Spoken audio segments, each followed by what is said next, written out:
Bonjour tout le monde, suite à de nombreuses demandes après ma vidéo sur les enfants Potter, voici aujourd'hui 2 minutes pour parler des enfants de Hermione et Ron.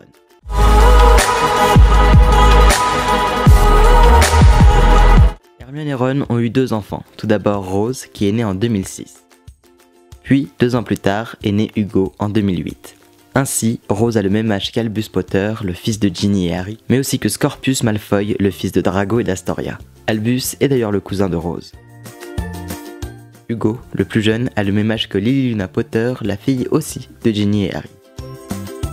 Rose est ambitieuse et comme sa mère, elle est sûre d'elle. Mais plus posée qu'Hermione, explique J.K. Rowling. Elle reste autoritaire, mais sympathique.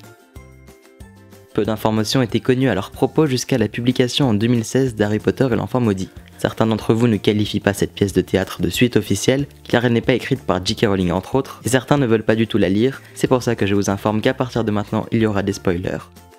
Et vous l'aurez compris, je vais maintenant vous parler des enfants d'Hermione et Ron par rapport à Harry Potter et l'Enfant Maudit. Déjà, c'est vite vu, pas d'Hugo.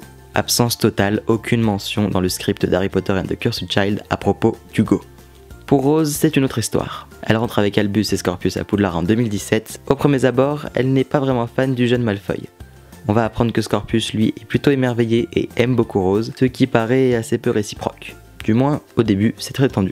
Rose ne fera pas l'objet de beaucoup d'autres mentions mis à part lors de sa disparition pendant que les 2 acolytes remontent le temps. Voilà pour cet épisode, j'espère qu'il vous aura plu. Par rapport à la durée de mes vidéos, le saviez-vous, c'est assez partagé. Environ la moitié préfère les épisodes plus longs et les autres les formats de plutôt 2 minutes. Je vais donc alterner et vous donner rendez-vous la prochaine fois pour un épisode sur Dolores Umbridge qui durera plus longtemps. Oui. On dirait vraiment que je fais de la ASMR quand je regarde mes voix off.